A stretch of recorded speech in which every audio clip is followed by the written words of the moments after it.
बोलो पार्वती।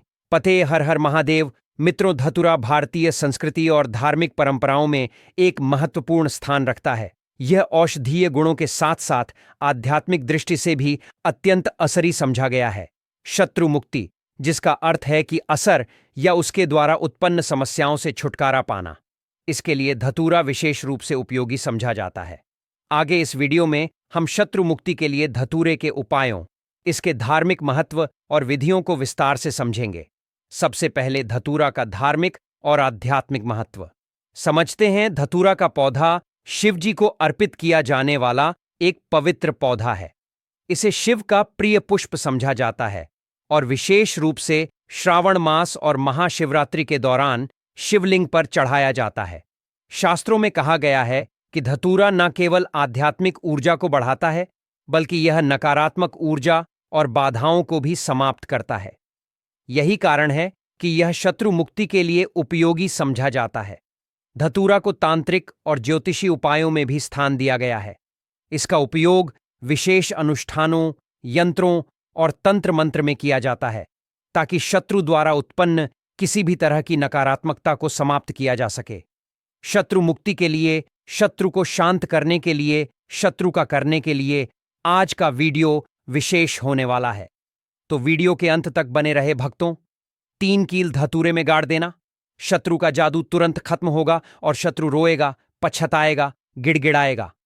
तो 3 कील धतूरे में गाड़कर बहुत ही छोटा सा उपाय आपको करना है और आपके शत्रु और आपके दुश्मनों से आपको हमेशा के लिए छुटकारा मिल जाएगा। ऐसा समझ लीजिए, यह 3 कील और धतूरे वाला उपाय अब आपके जीवन से शत्रुओं को निकालकर बाहर फेंक देगा और आपके शत्रुओं की सारी ताकत हो जाएगी। चाहकर भी आपके शत्रु आपका कुछ बिगाड़ नहीं पाएंगे। आपके दुश्मन और आपके शत्रु चाहे कितने भी ताकतवर क्यों ना हो, आपका बाल भी बांका नहीं कर सकते। अगर आपने 3 कील धतूरे में गाड़कर बहुत ही छोटा सा उपाय कर लिया, तो आज के समय पर बहुत ज्यादा शत्रुओं से लोग परेशान हो चुके हैं। मतलब शत्रु जो है, इनकी संख्या बढ़ रही है। जो व्यक्ति तरक्की कर रहा है, सफलता जिसे मिल रही है, उसके शत्रु भी बढ़ रहे हैं, उसके दुश्मन भी बन रहे हैं। अपना व्यापार कर लिया, शत्रु बन खड़े हो गए। जगह खरीद ली, शत्रु बनकर खड़े हो गए। क्योंकि देखिए, आज का जो समय है, यह ऐसा समय है कि आपकी खुशी में खुश होने वालों की संख्या कम मिलेगी आपको। लेकिन आपकी खुशी में लोग अंदर ही अंदर, बहुत सारे लोग ऐसे होते हैं जो ईर्ष्या की भावना रखते हैं और फिर वही आपके शत्रु बन जाते हैं। अच्छा, कुंडली में छठा भाव जब कमजोर हो जाता है, तब आपके सामने से शत्रु बनते हैं। सामने से आप पार वार करते हैं, और जब कुंडली में 12वां भाव कमजोर हो जाता है, तब आपके गुप्त शत्रु आपको परेशान करते हैं। और गुप्त शत्रु जो होते हैं, ये बहुत खतरनाक होते हैं। गुप्त तरीके से, मतलब इस तरीके से किया कराया करवाते हैं कि व्यक्ति को पता भी नहीं लगने देते हैं। कब उसका घर बर्बाद कर देंगे, उसका व्यापार बर्बाद कर देंगे, उसके जीवन को खराब कर देंगे, व्यक्ति को पता ही नहीं चलेगा। ऐसा समझ लीजिए कि जो व्यक्ति बहुत संपन्न होता है, उसे भी आकर निर्धनता घेर लेती है। उसके घर में भी कर्जे की समस्याएं आने लगती हैं। ऐसे को लेकर लोग परेशान होने लगते हैं कि कमी आ रही है, कर्जा सर पर बढ़ रहा है, अच्छा खासा व्यापार खराब हो रहा है। तो देखिए, इसके पीछे आपके गुप्त शत्रु का हाथ हो सकता है। ज्यादातर केसों में ऐसा निकलता है कि घर में जो दुर्घटनाएं होती हैं या घर में जो किया कराया करवाते हैं, उसकी वजह से पूरा घर जो है वह बर्बाद हो जाता है। तो अब आपको बिल्कुल डरने की, घबराने की जरूरत नहीं है, क्योंकि बालाजी महाराज का आशीर्वाद कहीं ना कहीं आप पर है कि यह वीडियो आप तक पहुंची है। अब आपकी समस्या का हल आपको मिलेगा। मात्र 3 कील और धतूरे से ऐसा उपाय आपको बताएंगे कि आपके शत्रुओं की सारी अकड़ निकल जाएगी, उनकी बैंड बज जाएगी। मतलब दुश्मन आपके चाहे कितने भी ताकतवर क्यों ना, वह चाह कर भी आपका कुछ बिगाड़ नहीं पाएंगे। कोशिश कितनी भी कर लें वह कि आपको नुकसान करना है, आपका व्यापार खराब करना है, या कुछ भी आपके साथ गलत करना है, कितना भी सोच लें और कितना भी किया कराया करवा लें, आप यह उपाय करेंगे तो उनका किया कराया उन्हीं के पास वापस चला जाएगा। आपका कभी कुछ नहीं बिगड़ेगा, चाहे वह कितना ही बड़ा किया कराया करवाए। क्योंकि जो हम उपाय लेकर आए हैं ना, कील का कील कैसी होती है, कील चुभन वाली होती है, नुकीली होती है। तो जिस तरह से उसने आपके जीवन को आपके शत्रु ने आपके जीवन को खराब किया है, या गुप्त शत्रुओं ने खराब किया है, या अधिक शत्रुओं ने खराब किया है, अब उनकी बारी है परेशान होने की। उनकी सारी शक्ति खत्म हो जाएगी, किसी से शत्रुता नहीं कर पाएंगे। ऐसा उपाय आज की वीडियो में लेकर आए हैं। तो वीडियो में आगे बढ़े उपाय की बात करें उससे पहले जो लोग बालाजी महाराज सच्चे भक्त हैं, वह सबसे पहले तो वीडियो को लाइक करके चैनल श्री शिवाय टीवी को सब्सक्राइब कर लें, क्योंकि उन्हीं की कृपा से यह वीडियो आप तक पहुंची है।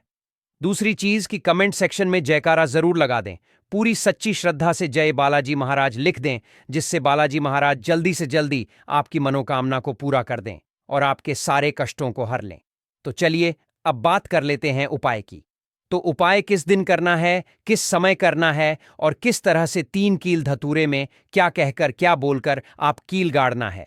सबसे पहले आपको बता दें, स्त्री हो या पुरुष कोई भी इस उपाय को कर सकता है। किस दिन लेंगे? इतनी बड़ी लेंगे कि जो धतूरा है उसके आर पार कील हो जाए। थोड़ी लंबी सी कील आपको लेनी है, बहुत छोटी कील नहीं लेनी है, ठीक है? तो कितनी कील लेनी है? 3 कील आपको लेनी है। पुरानी कील इसमें नहीं लेनी है, नई कील लेनी है, ठीक है? आपके पास घर में रखी हुई है नई कील है, जिन्हें आपने उपाय में नहीं लिया है, कभी इस्तेमाल नहीं किया है, वह कील भी आप ले सकते हैं। और अगर आपके घर पर नहीं है तो आप बाजार से लेकर आए। लेकिन शनिवार के दिन लोहा नहीं खरीदा जाता है, बस शनिवार के दिन इसे नहीं खरीदना है। तो 3 कील आप लेकर आए। साथ ही साथ आपको लेना है एक धतूरा, एकदम बढ़िया सा धतूरा होना चाहिए। ऐसा ना हो कि कटा फटा हो, ठीक है? एकदम बढ़िया सा धतूरा, और 3 कील आपको लेनी है। एक लेना आपको छोटा सा काले रंग का कपड़ा। कितना बड़ा कपड़ा लेंगे जिसमें यह धतूरा और कील दोनों चीजें आ जाए, इतना बड़ा काले रंग का आपको कपड़ा लेना है। कपड़ा गोल भी ले सकते हैं, चौकोर भी ले सकते हैं, कैसे भी कपड़ा ले लीजिए, बस धतूरा उसके अंदर अच्छे से आ जाए, इतना बड़ा कपड़ा आपको लेना है। अब देखिए, ये सारी चीजें लेकर आपको अपने घर के ऐसे कमरे में किसी ऐसे स्थान पर बैठना है जहां पर आकर आपको कोई रोके ना, कोई टोके ना, क्योंकि यह उपाय गुप्त तरीके से आपको करना है। क्योंकि जब भी कोई भी उपाय आप गुप्त तरीके से करते हैं या कोई टोटका गुप्त तरीके से करते हैं, वह बहुत जल्दी काम करता है। इसीलिए ऐसे कमरे में बैठे जहां आपके घर का भी कोई व्यक्ति आपको आकर टोके ना, रोके ना, ठीक है? भले ही उसको इस बारे में पता हो, लेकिन उस समय कोई आपको डिस्टर्ब ना करे। ऐसे कमरे में आपको बैठकर इस उपाय को करना है। तो आप चाहे तो दरवाजा बंद करके भी इस उपाय को कर सकते हैं। जमीन पर बैठकर आपको इस उपाय को करना है। अपना फेस सबसे पहले आपको दक्षिण दिशा यानी साउथ डायरेक्शन लेना है। सबसे पहले जो कपड़ा है काला रंग का, उसे आप जमीन पर बिछा लीजिए। फिर उसमें कील आप रख लीजिए, ठीक है? कील एक तरफ रख लीजिए, कपड़ा एक तरफ बिछा लीजिए।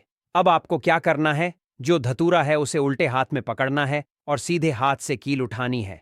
इस बातों में विशेष ध्यान देना कि जो धतूरा है उसे उल्टे हाथ में पकड़ना है और सीधे हाथ से कील उठानी है। और अपने शत्रु का नाम अगर पता है तो नाम बोलेंगे, अगर नाम नहीं पता है तो गुप्त शत्रु पर आपको बोलना है। शत्रु बोल दीजिए या गुप्त शत्रु बोल दीजिए और कील उस धतूरे में आपको लगा देनी है, ठीक है? जिधर धतूरे में डंडी होती है उधर की तरफ कील आपको लगा देनी है। फिर आपको क्या करना है, दूसरी कील उठानी है, फिर से शत्रु के बारे में बोलना है। मान लीजिए 2 शत्रु हैं, आपको पता है कि आपके 2 ही शत्रु हैं या 3 ही शत्रु हैं, तो उसका नाम आप बोल दीजिए और बिल्कुल धतूरे के बीचों बीच आपको वह कील लगा देनी है। अब मान लीजिए शत्रु का नाम नहीं पता है, तो उसे आप शत्रु या गुप्त शत्रु बोलकर उस कील को धतूरे में अच्छे से गाड़ देंगे, मतलब आर पार हो जाए कील, इस तरह से आपको गाड़ देना है। फिर आपको तीसरी कील उठानी है। अगर शत्रु का नाम पता है, जैसे किसी किसी के 3 शत्रु होते हैं, उसे पता होता है कि मेरे 3 ही शत्रु हैं, फिर तो आप अपने शत्रु का नाम बोलिए। अब मान लीजिए शत्रु का नाम नहीं पता है, फिर आपको क्या करना है, फिर केवल शत्रु या गुप्त शत्रु यहां पर आपको बोलना है और उस कील को अच्छे से उस धतूरे में की तरफ गाड़ देना है। यानी एक धतूरे में 3 कील गाड़ने हैं, एक आगे की तरफ, एक पीछे की तरफ और एक बिल्कुल बीच में आर पार हो जाए। इस तरह से आपको कील को धतूरे में गाड़ देना है, लगा देना है। इसके बाद आपको ऐसा सोचना है कि अब मेरे जितने भी शत्रु हैं यह परास्त हो रहे हैं, मेरे जीवन से दूर हो रहे हैं और अब यह मेरा कुछ नहीं बिगाड़ पाएंगे, ठीक है? ऐसा सोचकर आपको वह पूरा का पूरा धतूरा जिसमें कील आपने गाड़ी है, काले कपड़े में रख लेना है और इसकी पोटली बना लेनी है। छोटी सी पोटली बना लेंगे, मतलब इसे पूरा ढक देंगे, उस काले कपड़े से उसके अंदर लपेट देंगे। ठीक है, धतूरे को कपड़े से लपेट देंगे। अब आपको क्या करना है? किसी ऐसे स्थान पर जाना है जहां पर कोई आता जाता ना हो, मतलब ज्यादा लोगों का आना जाना जहां पर ना हो, ऐसे स्थान पर आप जाइए। वहां पर आप मिट्टी में छोटा सा गड्ढा करिए, ठीक है? और उस गड्ढे में उस पूरे धतूरे को कपड़े के साथ ही, कपड़े को हटाना नहीं है, कपड़े के साथ ही आपको उस मिट्टी में उसे दबा देना है। फिर अच्छे से गड्ढे को देना है और पीछे पल तक आपको बिल्कुल नहीं देखना है। सीधे अपने घर पर आ जाएंगे, ठीक है? और फिर आकर आपको अपने हाथ पैर धो लेने हैं। बाकी जो भी काम आप करते हैं वह काम फिर कर सकते हैं। कितनी बार करना है? यह उपाय सिर्फ और सिर्फ आपको एक बार में ही इससे लाभ मिल जाएगा। एक बार ही यह उपाय करिए। किस दिन करना है?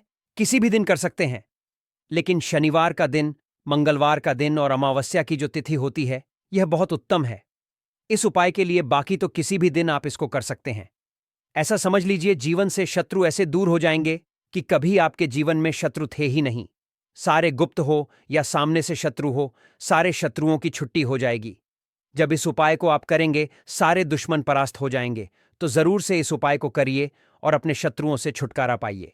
आइए भक्तों, वीडियो के अंत में हम आपको धतूरे से जुड़े कुछ महत्वपूर्ण छोटे छोटे मगर चमत्कारिक उपाय भी बताते हैं, जिसे अपनाकर आप अपने जीवन से शत्रुओं को आसानी से दूर कर सकते हैं, अपने दुश्मन परास्त कर सकते हैं।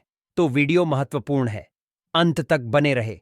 पहला चमत्कारिक सरल उपाय है धतूरे का उपाय, तांत्रिक मंत्रों के साथ करना। इस उपाय के लिए आपको धतूरे के 3 फल, एक लाल वस्त्र, एक शुद्ध घी का दीप, मंगलवार या शनिवार की रात को यह उपाय करें। सबसे पहले आप एक शांत और पवित्र स्थान चुनें। उसके बाद धतूरे के 3 फलों को लाल वस्त्र में रखें और शिवलिंग के सामने रखें, क्योंकि धतूरे शिव जी को अति प्रिय है।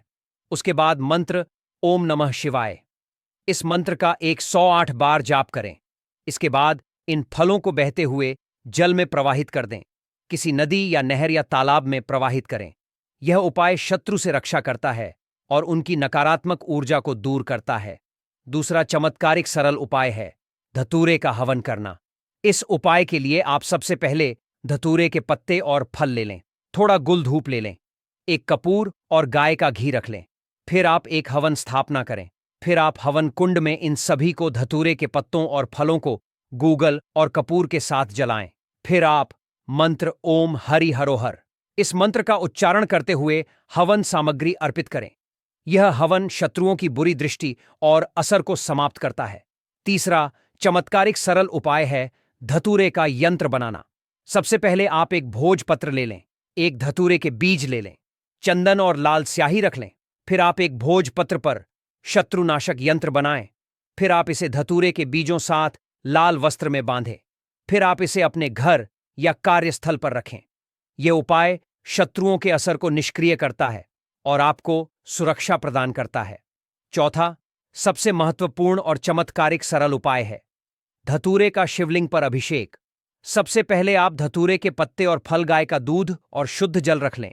उसके बाद आप सोमवार को प्रातःकाल स्नान करके शिव मंदिर जाएं। फिर आप शिवलिंग पर पहले शुद्ध जल और दूध अर्पित करें और इसके बाद धतूरे के पत्ते और फल चढ़ाकर फिर आप इस मंत्र का जाप करें। यह उपाय शत्रुओं के असर को कम करता है और आपके जीवन में शांति लाता है। पांचवा चमत्कार, एक सरल उपाय है धतूरे का ताबीज। सबसे पहले आप कुछ धतूरे के बीज और लाल धागा अपने पास रख लें। फिर आप धतूरे के बीजों को लाल धागे में पिरोकर ताबीज बनाएं। फिर आप इसे अपने दाहिने हाथ या गले में पहनें। यह ताबीज नकारात्मक ऊर्जा से बचाता है और शत्रुओं के क्वसर को निष्क्रिय करता है।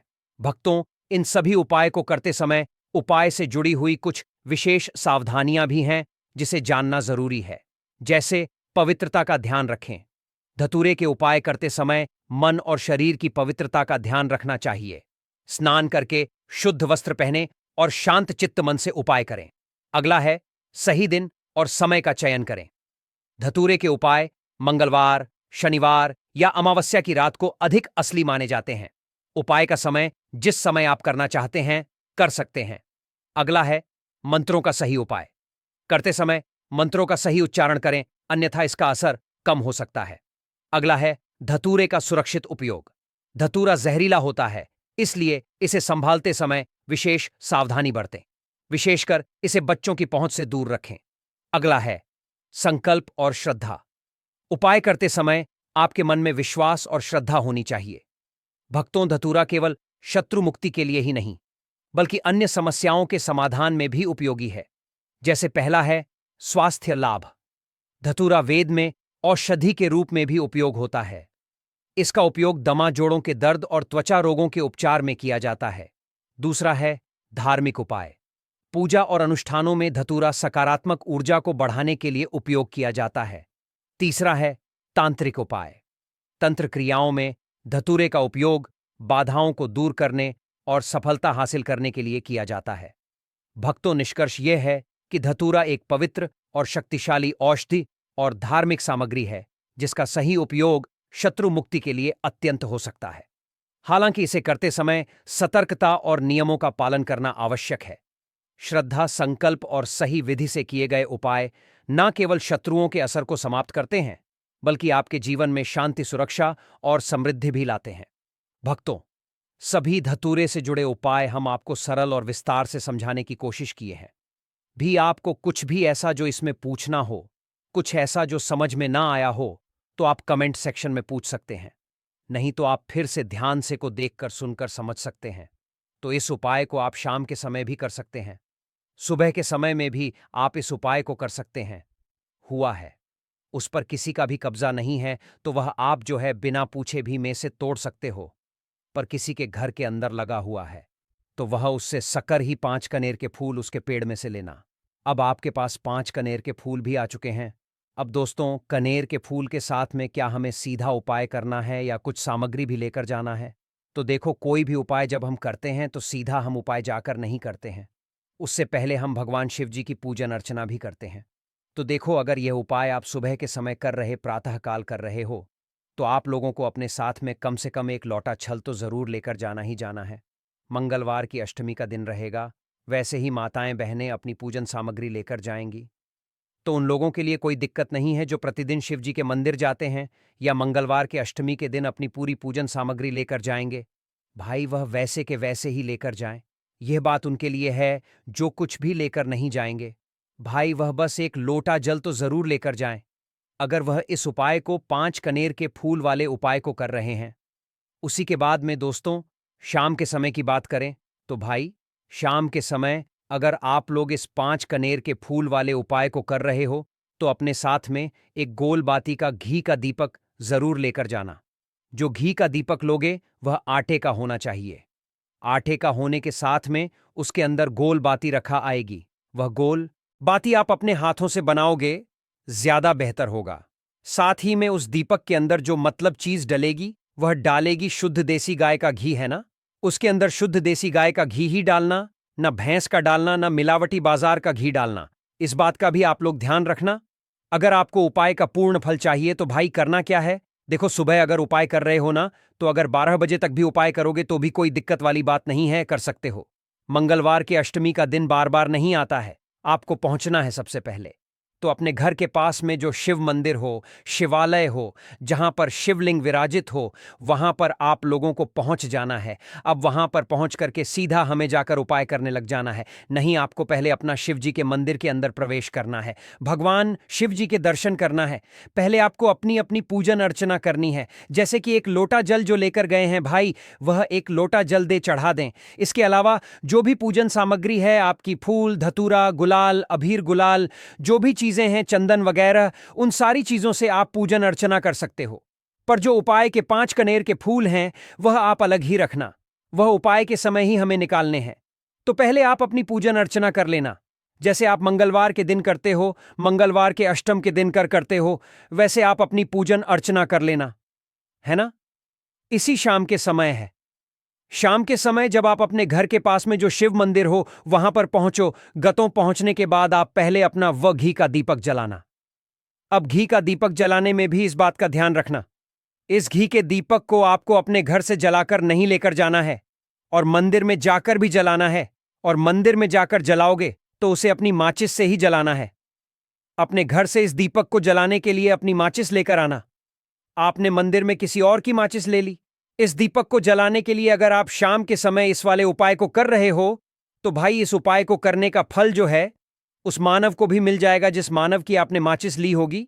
इसीलिए आप अपने घर से अपनी ही माचिस लेकर जाएं। उसके बाद में दोस्तों, आप लोगों को एक बात का और ध्यान रखना है कि जब आप उस दीपक को जला दो, जलाने के बाद उस दीपक से आप चाहो तो आरती भी उतार सकते हो, अन्यथा कोई दिक्कत बात नहीं है। आप उस दीपक को भगवान शिव जी के इतने पास मत रखना कि भगवान शिव जी को आंच लगी।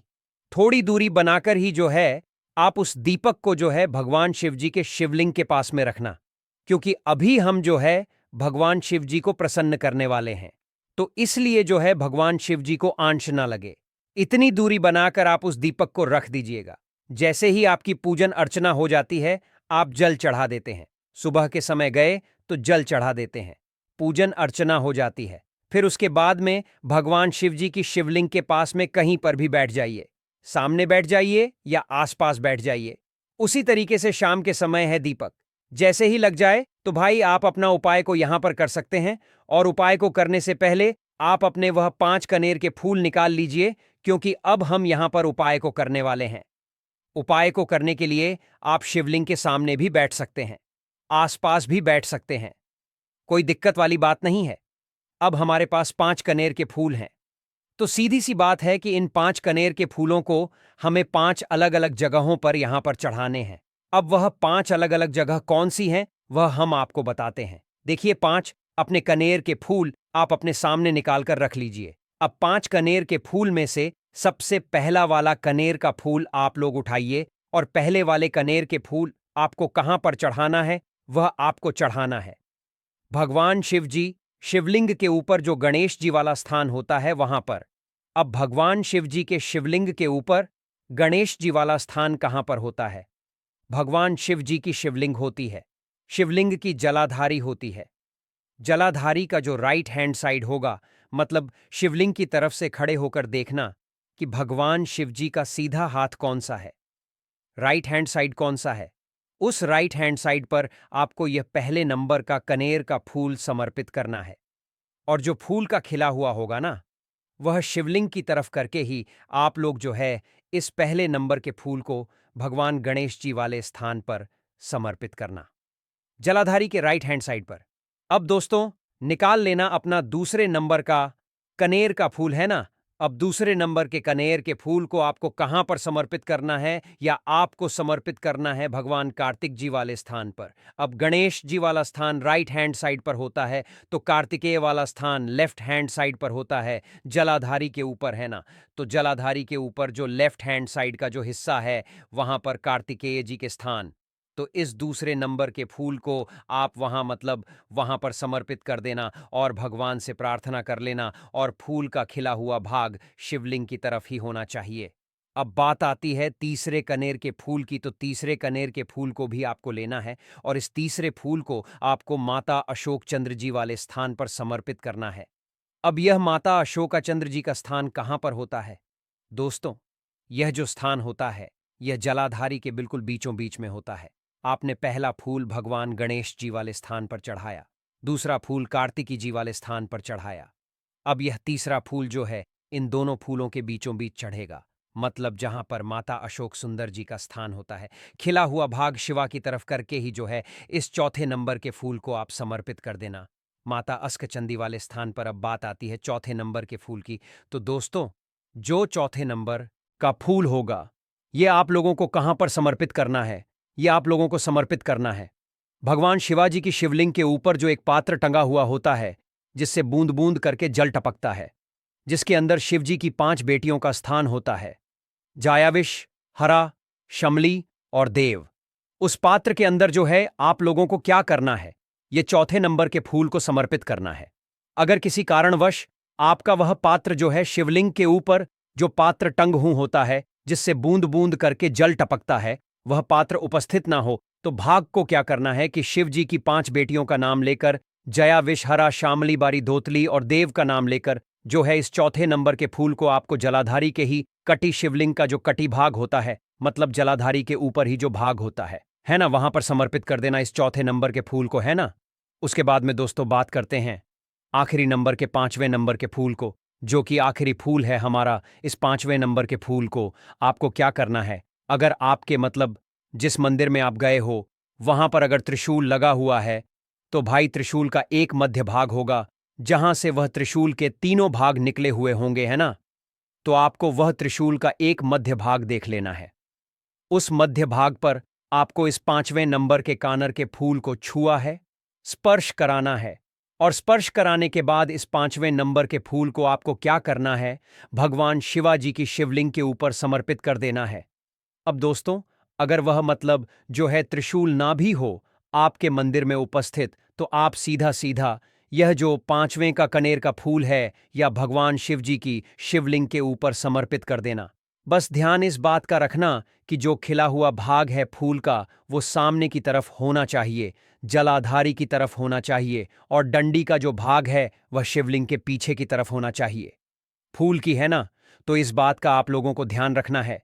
जैसे ही आप लोगों को यह पांचों फूल समर्पित कर देते हैं, वहीं पर भगवान शिव जी के शिवलिंग के पास में बैठकर जो है, हाथ विनती कर कर अपनी वह मनोकामना बोलना, जिस मनोकामना के लिए आप लोग यह वाला उपाय कर रहे हो। अपनी वह दुख और समस्या बोलना जिसके लिए आप लोग अपना यह वाला उपाय कर रहे हो। अपनी किसी भी एक मनोकामना के लिए यह वाला उपाय करना। 2-3 मनोकामना एक साथ मत बोलना। कोई भी एक मनोकामना बोल देना अपने 5वें नंबर के फूल को चढ़ाने के बाद, और चढ़ा दो तो भाई 2 मिनट भगवान शिवाजी के नाम का जाप कर लेना। उसके साथ में दोस्तों आपका यह यहां पर पूर्ण हो जाता है और आप अब भगवान शिव जी के दर्शन करके उनको धोख देकर अपने घर पर वापस जा सकते हो। इसी के साथ में दोस्तों, इस उपाय को करने से आपको बहुत बहुत ही बड़ा दोस्तों, नींबू के उपाय आज से नहीं बल्कि हजारों साल से पहले से इस्तेमाल किए जा रहे हैं। जो उपाय आज हम आपको बताने जा रहे हैं, नींबू का इस्तेमाल करके उससे आप अपनी हर समस्या का समाधान पा सकते हैं। अगर आप ज्योतिष शास्त्र, वास्तु शास्त्र की किताबों में जाते हैं और अध्ययन करते हैं, तो नींबू के ऊपर पूरे 11 अध्याय आपको जाएंगे, जिसका मतलब यह है कि नौकरी पाने के लिए नींबू का इस्तेमाल कैसे आप कर सकते हैं, अपने व्यापार को दौड़ाने के लिए कैसे नींबू का इस्तेमाल करना चाहिए, एवं अगर आपका शत्रु आपका विनाश करना चाहता है तो नींबू के उपाय से कैसे आप उल्टा अपने शत्रु का विनाश कर सकते हैं। आपके घर पर नकारात्मक शक्तियां हैं, बुरी शक्तियों का वास है, इन सबको भगाने के लिए नींबू कैसे रामबाण दवा समझा जाता है, इन सब के बारे में आपको वास्तुशास्त्र और ज्योतिष शास्त्र की किताबों में मिल जाएगा। दोस्तों, अगर आपका भाग्य सो चुका है, आपके घर पर ऐसी शक्तियां आ गई हैं जिसकी वजह से आपके घर में लड़ाई होती रहती है, पतित में बनती है, तो दोस्तों, आज के जो उपाय हम आपको बताने जा रहे हैं वह आपकी सारी समस्याओं का समाधान कर देंगे। स्वास्थ्य की दृष्टि से नींबू बहुत ज्यादा लाभदायक होता है। साइंस की भाषा में अगर कहें तो नींबू में विटामिन सी बहुत ज्यादा होता है। एसिडिटी आपको प्रॉब्लम है, पेट खराब रहता है, तो नींबू उसमें रामबाण की तरह काम करता है दोस्त। और नींबू के अंदर इतनी ताकत होती है कि वह एक से एक बड़ी समस्याओं को चुटकी में खत्म कर सकता है, कई बाधाओं को एकदम हमेशा के लिए पास से हटा सकता है।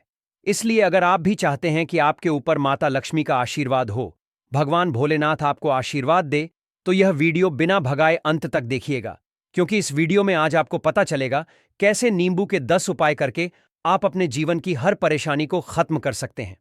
आपको हम एक एक उपाय के बारे में अब बताने जा रहे हैं, इसलिए बहुत गंभीरता से वीडियो को देखिएगा। देखिए दोस्तों, कई लोग ऐसे होते हैं कि वीडियो देखते हैं, यकीन मानिए अगर आपने एक पॉइंट भी मिस कर दिया तो आप अपना ही नुकसान करेंगे, क्योंकि अधूरा ज्ञान हमेशा खतरनाक साबित ही हुआ है। इसलिए वीडियो को अंत तक जरूर देखिएगा दोस्तों। सबसे पहले तो आप लोग कमेंट बॉक्स में आकर हर हर महादेव लिख दें, क्योंकि अगर भगवान भोलेनाथ ने किसी को आशीर्वाद दे दिया तो उसका काल भी कुछ नहीं बिगाड़ सकता। और वीडियो लाइक करके तुरंत चैनल को सब्सक्राइब कर दें दोस्तों। हर हर महादेव कमेंट बॉक्स में लिखना मत भूलिएगा। तो सबसे पहले आखिर कौन से वह 10 उपाय हैं जिसके लिए हमने यह बनाया है, तो बहुत ही ध्यान से सुनिएगा। तो पहला उपाय है बुरी नजर से बचने के लिए। अच्छा, आप लोगों ने अक्सर देखा होगा, ट्रक जब चलता, गाड़ियां जब चलती है, या छोटी दुकानें होती हैं या फिर बड़ी दुकानें होती हैं, उसमें नींबू और मिर्च टंगा हुआ होता है। इसका मुख्य कारण क्या है, आज हम आपको बता देते हैं। देखिए, कहा जाता है कि जब भी लू चलती है और आप अपनी जेब में प्याज रख लेते हैं, तब आपको लू नहीं लगती है, या जहां पर गर्मी ज्यादा होती है वहां पर रखते हैं, तो प्याज जो होता है वह गर्मी को सुख है। अगर आपका व्यापार अच्छा चल रहा है और कोई व्यक्ति आपकी दुकान पर नजर लगा देता है, आपके बिजनेस पर नजर लगा देता है, तो यकीन मानिए, एक कहावत कही गई है कि नजर से तो हरा पेड़ भी सूख जाता है, इसी तरीके से जो चलता हुआ व्यापार होता है वह तक बंद हो जाता है। अगर किसी व्यक्ति ने आपके ऊपर नजर लगा दी है तो इसीलिए लोग क्या करते हैं कि अपनी दुकान में नींबू और मिर्ची रखते हैं। इसका जो मुख्य कारण है, बताया गया है कि नींबू का खट्टा और मिर्ची का तीखापन जो होता है वह बुरी नजर वाले व्यक्ति की को भंग कर देता है, जिससे वह अधिक समय तक खुद को असरदार नहीं पाता है। यह हिंदू पुराणों में साफ साफ लिखा हुआ है, जिसका मतलब यह है कि अगर आपका व्यापार चल रहा है और आप किसी का भी बुरा नहीं चाहते हैं और कोई व्यक्ति आपका बुरा चाहते हुए आपके ऊपर लगातार नजर लगवा रहा है, आपके ऊपर तंत्र विद्या करवा रहा है, बुरी आत्मा पीछे लगवा रहा है, और अगर आपने पहले से ही नींबू टांग रखा है तो यह सारा प्रभाव उल्टा उसके ऊपर पड़ जाएगा और वह बर्बाद हो जाएगा। इसलिए अगर आप कोई भी करते हैं तो नींबू और मिर्ची को टांग करके रखिएगा। दोस्त, दूसरा इसका जो उपाय होता है वह वास्तु दोष को मिटाने के लिए होता है। वास्तु ज्ञान में अगर आप अध्ययन करते हैं तो उसमें एक चैप्टर है, पूरे नींबू के ऊपर लिखा हुआ है, मतलब एक अध्याय पूरा चैप्टर लिखा हुआ है। वास्तु ज्ञान की अगर आप किताब लेकर हैं, उसमें अध्याय नंबर 21 पर जाइए। वहां पर नींबू के बारे में साफ साफ लिखा हुआ है। जिस घर में भी नींबू का पेड़ होता है वहां पर नकारात्मक ऊर्जा कभी भी अपना सक्रियपन नहीं कर है। नींबू के आसपास का वातावरण शुद्ध रहता है। नींबू घर के वातावरण को एकदम सकारात्मक शक्तियों से भर देता है। दोस्त, तो किसी व्यक्ति के घर पर अगर नकारात्मक शक्तियों का वास हो चुका है तो यकीन मानिए उसके घर कभी भी बरकत नहीं हो सकती है। उसके घर के लोग आपस में लड़ाई करते रहेंगे, धन के सारे मार्ग बंद हो जाएंगे, घर के खर्चे बढ़ जाएंगे, कर्ज के मायाजाल में वह फंसता चला जाएगा। परंतु अगर आपके घर पर नींबू का पेड़ है तो आपके घर में सिर्फ सकारात्मक शक्तियां आएंगी। आपके घर का वातावरण बहुत अच्छा बना रहेगा। घर के आपसी लोगों में हमेशा बनती रहेगी। सरल भाषा में बता दोस्तों, आप लोगों ने देखा होगा कई ऐसे घर होते हैं जिसमें आपस में लड़ाई होती रहती है। घर में कभी भी बरकत नहीं होती, और जिस घर की बरकत नहीं होती है वह घर कभी भी आगे नहीं बढ़ पाता है। इसके लिए सबसे बड़ा जो समझा गया है वास्तु दोष को मिटाने के लिए, वह समझा गया है नींबू के पेड़ को। मतलब अगर आपके घर में नींबू का पेड़ हो, चाहे गमले में लगा लीजिए चाहे अपनी जमीन में लगा लीजिए, आपके घर में कभी भी नकारात्मक शक्तियों का वास नहीं होगा। और मान लीजिए अगर आपके घर पर आपको ऐसा लगता है कि किसी ने काला जादू करवा दिया है, तंत्र विद्या आपके घर पर करवा दी है और आप लोग बहुत परेशान हो गए हैं घर की लड़ाई को देख करके, तब आपको जो बताने जा रहे हैं वह सुनिएगा।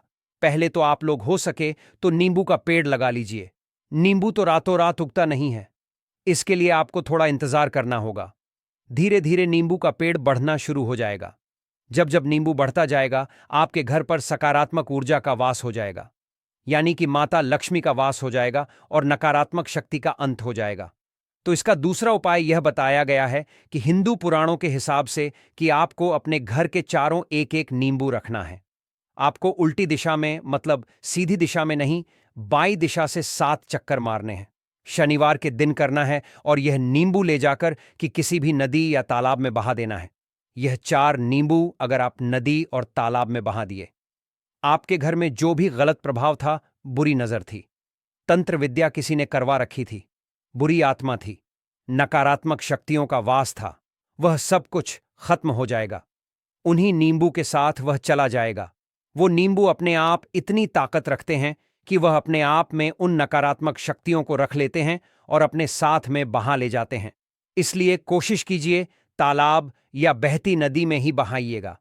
दोस्तों, नींबू का तीसरा उपाय जो है वह सफलता के लिए समझा गया है।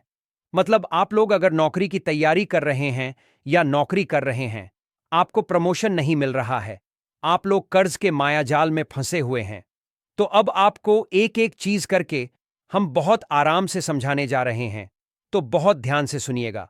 परंतु अभी तक आपने वीडियो को लाइक नहीं किया है तो वीडियो को तुरंत लाइक कर दीजिएगा।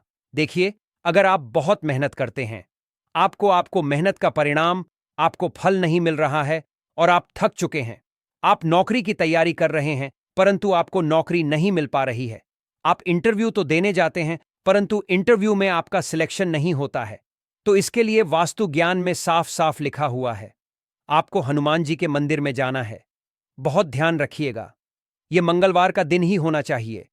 जब आप लोग जाएं हनुमान जी के मंदिर में, 1 नींबू और 4 लोग हनुमान जी के में जब प्रवेश आप करें, तो मैं 4 लौंग को गाड़ दें और वहां पर बैठ जाए, पालती मार के आराम से बैठ जाए और हनुमान चालीसा का पाठ करें। हनुमान चालीसा का पाठ करते हुए आपको इस नींबू को, जिसमें हमने 4 लौंग गाड़ी हैं, उसको भगवान हनुमान जी महाराज को अर्पित कर दें। अगर आप इतना कर देते हैं तो यकीन मानिए, जो आपके ऊपर बाधाएं आई हुई थीं, अगर आपका मंगल अच्छा नहीं चल रहा था, वह अच्छा हो जाएगा। नवग्रह जो आपके साथ नहीं दे रहे थे, तो वह आपका साथ देना चालू कर देंगे। दुर्भाग्य जो आपके पीछे पड़ा हुआ था, वह